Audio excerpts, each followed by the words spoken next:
So I want to introduce Paul JEDELE. Paul is the owner and operator of 9 different McDonald's in our area, including the 2 right here in Crawfordsville. Paul's been working with Kiwanis through the Greencastle Club, which is where he lives, or his offices are. And not that he's a member there, but we're going to try to work on getting him or at least one of his managers as a member here. And we've already talked to him about that. So we're working on that. But Paul's going to tell us a little bit about the McDonald's and what he does. And the thing that I hit him up with was I saw some just great reviews from employees at McDonald's. And, it's kind of surprised me. These kids that are working at McDonald's and they're saying, hey, I'm happy here because these people are good folks. So, Paul, how do you get there? Thanks, Gary. And for you saying that, you're slow to technology with those polls and all that, I'm pretty impressed. So way to be all over it. So I'll give a little history of who I am, how I got involved in McDonald's, which actually stems from my father. And then I'll kind of tip into the employee side. And usually when I give presentations or talk, I prefer questions. So I'll probably try to talk a little, so then you guys ask questions. And when you don't ask questions, that's when I start talking more. So anyways, my father, he started with McDonald's back when he was 18 years old in Bay City, Michigan. He was in college to become a chemistry teacher, and he had the opportunity to become a manager at a McDonald's, and he was debating whether or not to join McDonald's as a career or to continue being a teacher. He fundamentally loves kids, which is interesting because this is Kiwanis and I love kids as well. But the big difference between being a teacher and being involved in McDonald's and retail is when the kids are unruly, you can fire them. So that's why he decided that he wanted to go with McDonald's. Now, it sounds cold, but I promise he's loving, but it's an interesting perspective because McDonald's is all about teaching. That's one of the things that I've learned to love. My dad, he started as a manager, became a general manager, then was moved to Texas to take over a growing market down there. And then he became a supervisor and all of this is through McDonald's corporate. He moved up back to HU and worked on training programs in Oak Brook for 3 years, where McDonald's is headquartered. Then he moved to Detroit for 3 years, where he did special venues and operations. So like at the University of Michigan in front of the big house, they had a huge 5th wheel trailer where they'd serve burgers out of that before Michigan football games, take it to the Michigan State Fair, things like that. This was back when McDonald's was really getting involved in lots of different ideas. They started Chipotle, leaps and bounds. So they were in the frame of expansion.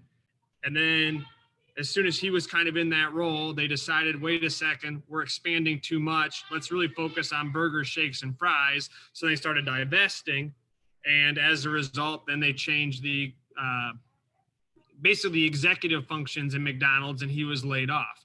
But at that point, he had the opportunity to buy a couple McDonald's restaurants here in Greencastle and Cloverdale, Indiana. So he started in 1995. We all moved to Greencastle, Indiana. He bought his first 2 restaurants. Through high school, I worked in the restaurants a little bit, but didn't love it very much. I'd prefer to be outside. So I did more of his outside maintenance work and like the mulching and some of the fixing of the equipment in the restaurants. I went to Butler University when I graduated from Greencastle High School. I went for an accounting degree. I moved to Coeur d'Alene, Idaho with my wife, who I met when I was in college. I went out there without a job. She had a part-time teaching job. And it was quite an interesting 4 years of my life out there. I loved the accounting world. I did a consulting and audit work, but I traveled a lot. I was working with rural telephone companies. I don't know if you guys have heard of Endeavor Communications in Putnam County, but small phone companies like that basically serve rural communities. We would do the auditing and consulting work for those companies to help them basically help them make money. It was way too expensive to run a phone line to someone in the middle of nowhere, Montana, or middle of nowhere, Indiana. And so the phone lines from the big cities actually paid for the phone lines in the rural America. When I realized that all I was going to do is travel and I had no opportunity to work with young adults, I started asking my dad, why on earth do you like McDonald's? When I worked in the restaurants, I couldn't enjoy the burger side of thing. I just didn't think it was all that special. And then I finally matured a little bit and realized it was all about people. And what McDonald's has to offer is that we're a business that is set on trying to create opportunities for people. My dad's a prime example of that. He dropped out of college, and now we together run 9 McDonald's, where he didn't have a penny to his name when he dropped out of college. And I would say that financially we are a very successful organization, but all of that comes through working through our people.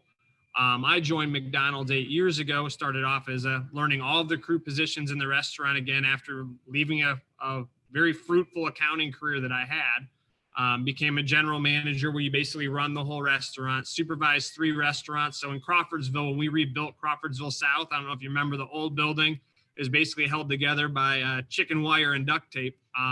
It took us 15 years to rebuild it. Like as soon as my dad bought it in 2000, it took us 15 years from that date for McDonald's to agree on the best location. We kept thinking, can we relocate? Do we just shut it down and rebuild in the same spot?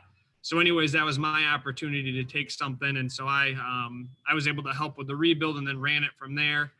And then after 3 years of coming back, I was approved by McDonald's to become an owner operator. And ever since then, I've been running the organization and slowly trying to get my dad to retire. He actually right now is in the Upper Peninsula, Michigan, shooting. He's got Bambi yesterday. So he tries to get away as much as possible. And that helps me in my growth, but also helps him in our succession plan. But I joined McDonald's because I love people. I don't like credential-based. Well, it's not that I don't like. I like the fact that McDonald's isn't a credential-based industry. Every single general manager that I have in my restaurants does not have a college degree, but yet I pay them more than what I made coming out of Butler with an accounting degree. And why I love that is because they've gotten where they are based upon hard work and caring about those around them. And not everyone is college bound. And I think that people need to realize that in our society today, where we're pushing for college. In my mind, when I talk to high schoolers and I talk to educators, get a high school diploma and then find a +1. You got to figure out where you're going to be. Being a welder is an awesome career. Going to retail is an awesome career. We need our doctors. We need our lawyers. We need those with degrees as well, but it's not set up for everyone. And as I see industry and as it grows, we need people to commit to careers, and they can move up just through their loyalty and dedication. All of that kind of wraps into, I'm humbled by the comment about how my employees say I'm a great employer and that they love working for me. I don't know that I do anything special other than I look at working with teenagers being an opportunity to treat teenagers like adults. I often see so many kids that are treated as though they are not intelligent, they aren't smart enough, they because they're young, they can't be trained, they're just kids. Well, my teenagers are some of the best workers I have. And I think it's because I try to treat them like adults and say, hey, if you can do this, or here's the expectation, can you do it? What are your limitations?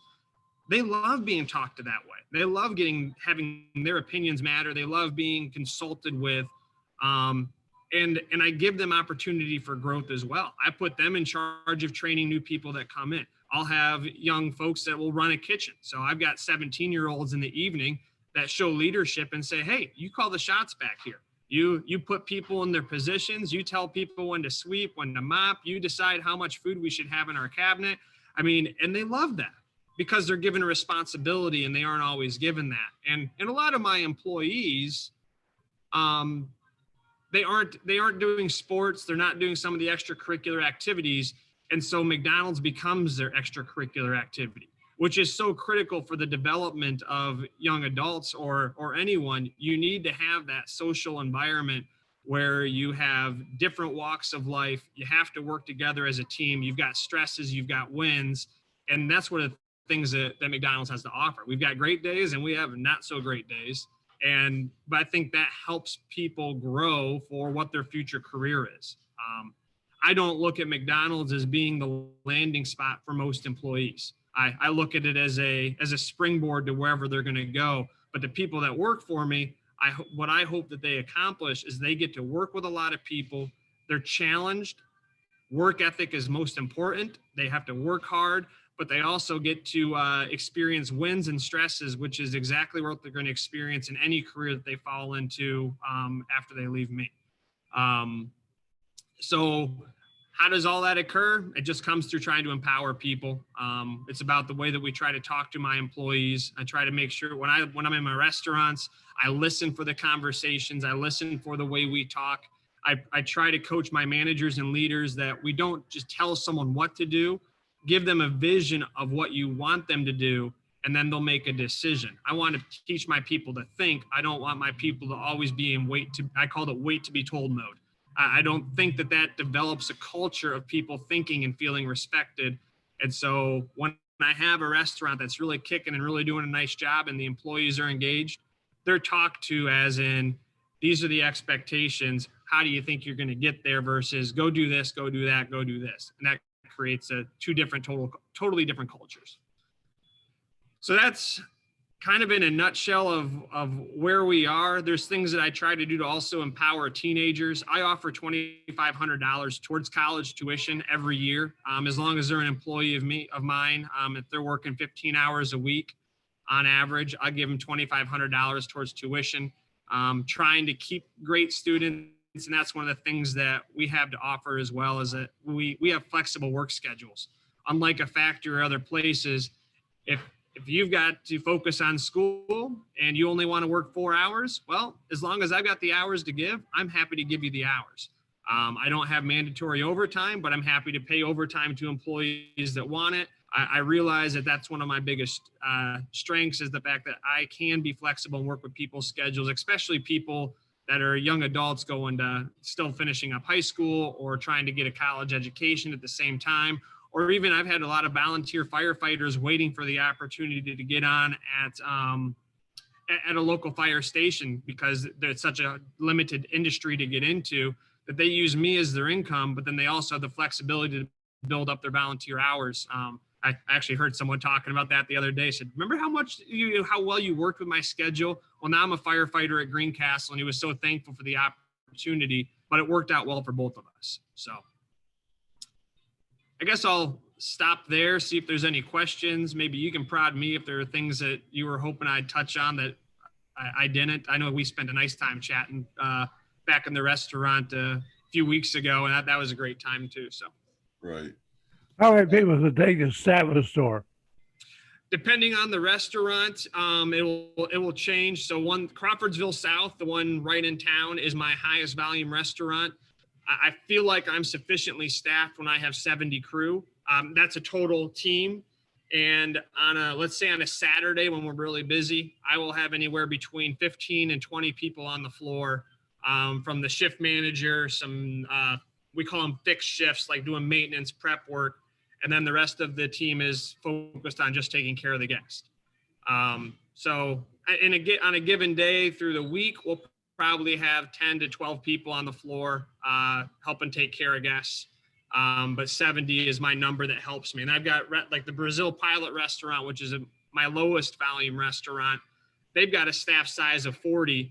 And we have a hard time giving hours to all the employees. So I'll actually offer them I'll pay for them to drive to Crawfordsville or Mooresville, you name it, if I've got a need for employees, because that's my biggest struggle right now, is having enough people to cover the shifts. As you guys were talking about service, I'm sitting there thinking the same thing. I've got people that can't work. I've got people that have been quarantined. It's tough on my industry. And with the unemployment benefits that are there right now, entry-level workers, the essential workers, even talking like to nursing homes and places like that, we're all hurting significantly for staff, which makes it extremely difficult for us to serve our customers. But that is the challenge in the workforce right now for us. Interesting. And the one thing that hit me when we were at the store with Paul and Caleb and I met with Paul here, as he said a couple of weeks ago, he knows the name of everybody in the store. Every employee in those stores, he knows the name of. Amazing that you know, he can be one-on-one, he can be personable with those people, and I think that's one of the things that helps the employee really like what they're doing, where they're doing it, you know. Mm-hmm. What other questions do we have for Paul? I don't know everyone. I've got 600 plus employees, but I can walk into a restaurant and I would say I bat 80% on that one. I really get thrown off when I see him outside of the restaurant in street clothes and like, hey, Paul, I'm like, hi. Paul, a couple of things. First off, thanks for your generosity earlier this summer. McDonald South helped us participate in the TriCappa summer lunch program that is out there for food challenged kids. And so on behalf of the club, I just wanted to say thanks for your generosity and participating in that. I hope we can continue to do that, you know, for many years to come. That's the Happy Meal program, right? Where we provided the Happy Meals for y'all? Yes. Yeah. And the kids, you know, the kids who got it all were thrilled to death. I mean, and the families, you know, when we walked up to deliver to a one, every one of them was really grateful for it. So it's, you know, it's meaningful for those people. My question is, the president-elect has put forward an idea that he's going to raise minimum wage to $15 an hour. How does that affect a business like yours for, you know, employing as many people as you do in the age group that is going to be affected by that? First, on the Happy Meals, going back to how do I get people engaged, that was all done by my general manager, Rachel. And I try to empower my people to make the right decisions to support the community. So I'm pumped that she made that decision, and I get to go back and say thank you for doing the right thing. It makes me proud when my team does things like that, and I want us to be involved in the community. So that's really cool. $15 an hour, that means your Big Mac's going to be $10. It's an easy, it's not what I think is the right thing, but it's easy for me to shift with that. It's just painful for the consumer. And it just means that it's going to cause, in my mind, it's going to cause instant inflation. It really challenges, the different levels of positions. I even pay my entry level teenagers above minimum wage, but then it's going to take an adult that is able to work during hours that are hard to staff to be at the same pay rate as a teenager that's working 10 hours a week that is not as difficult to find. And I find that to be a struggle. I find it challenging for myself that we put them all in the same playing field. I mean, the adult that needs the cash, I feel better about paying them that, and I pay them significantly more than my teenagers. But when you raise the whole minimum wage up, I don't know that that's the right decision for the whole board across the playing field. And it just stinks for the cost of the commodities. My prices are going to go up not only for labor, but my food costs will go up as well. And so that just means everything's going to shift in price. In the farming community, a lot of talk now about synthetic meats. Where's McDonald on that issue? Synthetic meat, is that what you said? Yes. I know that we're constantly working on a good plant-based burger. I've heard the conversation of synthetic meats, and that one scares me. I know that my product is 100% fresh beef or 100% beef. I mean, McDonald's, we can't play the game of putting additives in. I don't know much about the synthetic beef. I've heard about it. I can't say that I'm confident one way or the other. I know that McDonald's, what I've heard is we're talking plant-based, not synthetic. That's a good question. I know that that's a progressive item. I just don't know enough about it, and I know McDonald's isn't looking at it right now. Now your dad's not coming back, and you're going to use Bambi, right? Can't do that either. Okay. Who else has no Bambi in the restaurants? Yeah. Who else has a question here? I've got a question for Paul. I was in the retail business, and I know when we hire people, it seems like the people that we get anymore, they'll work 2 or 3 weeks and then not show up for work. It's so frustrating that there's no, I don't know, obligation to do the job anymore. It's very frustrating. You try to give people an opportunity and then they just don't care. Do you see that too, or how do you fight that? We'll have employees that will come in, do orientation and leave. I've had employees tell me, when I call them or if I see them on the street a couple days later, hey, why didn't you come back? Oh, I just need to do orientation so I can keep my unemployment going. Like, what?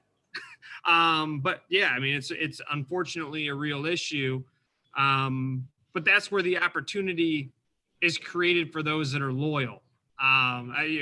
Those that finally stick and get it, they're the ones I can take care of, and they're the ones that I look to take care of. But it's not just, it's retailers everywhere. I was talking to a guy that's building a local housing development in Greencastle.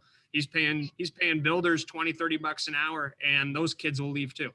It's unfortunately what I seem to be is a cultural issue. It's not just a entry level position. It's chasing the shiny silver object, and the people will jump ship for a quarter more versus if they were to stay and have a career, they'd find that they'd actually make more in 5 years if they hung out in one spot versus keep bouncing across entry level position. And I find that to be a systemic issue. That's why I try to get into the high schools and talk about finding something you like, stick with it, be loyal, you'll climb. I mean, even looking at when I was at these rural telephone companies, a lot of the COOs, the chief operation officers, not educated, started off as linemen, but stuck with it, learned, grew, the company invested in them in their own leadership trainings.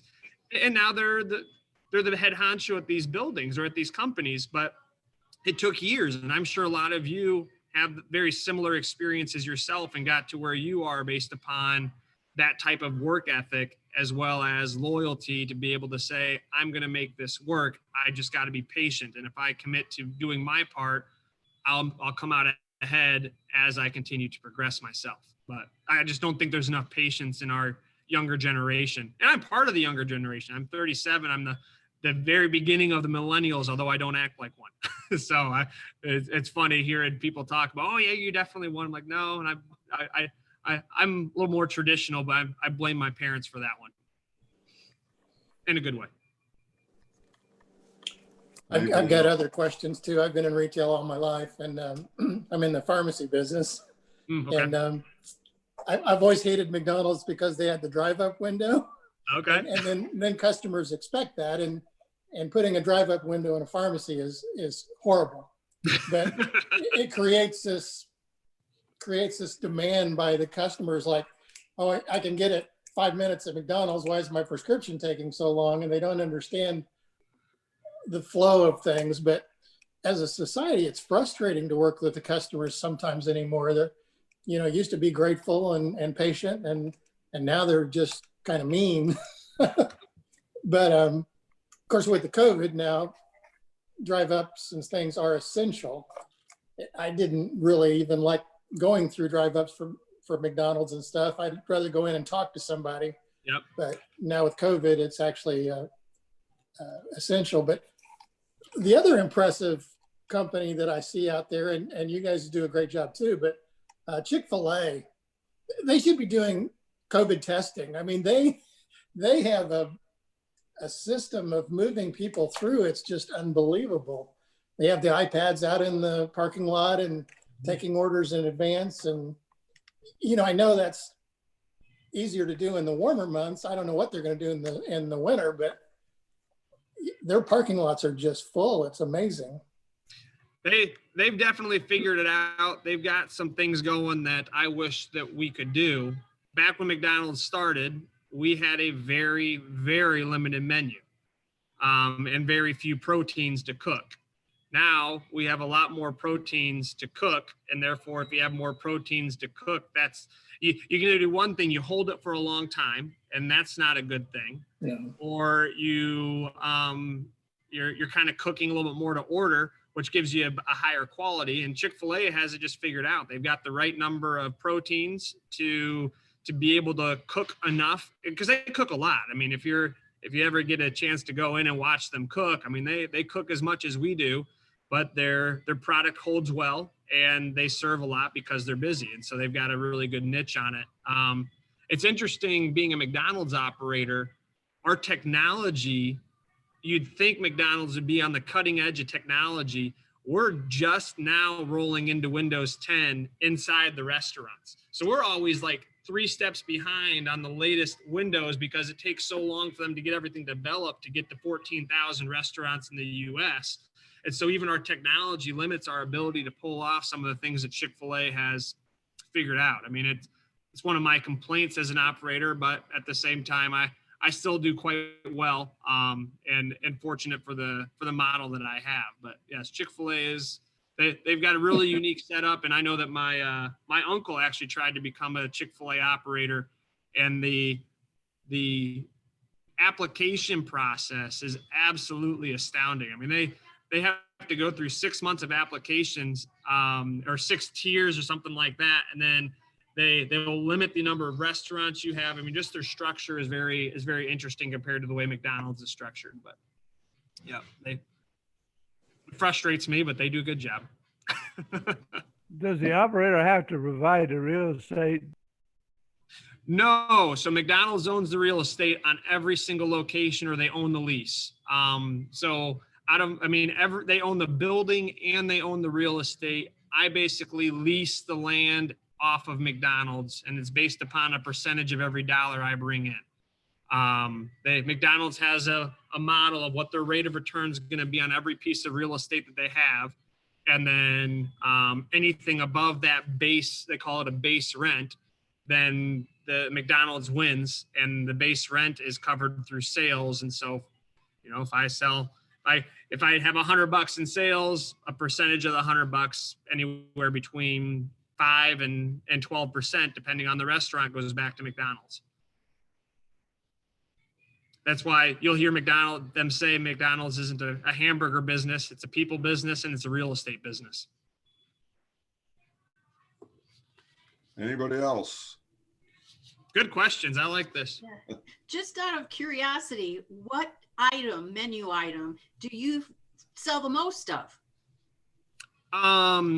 So Diet Coke is number 1, then Coke, then it's going to be fries would be next. And then I think my number 1 selling breakfast item is a sausage McMuffin with egg. And my number 1 lunch menu item is a McDouble. Interesting. McDouble is not a good item for me because it's one that I have priced pretty much right where I break even. I'm kind of begging for the fry and the drink purchase on top of the McDouble. And you'll see a lot of retailers do the same thing where you price you got some things priced to bring people in, and then you have other things that are priced where that's where you actually make your profit. So if you want to think of my son and my daughter, if you get a McDouble, please get something else. College is waiting, huh? College is waiting, exactly. Paul, I have a question. I have a couple of friends who own franchises from another.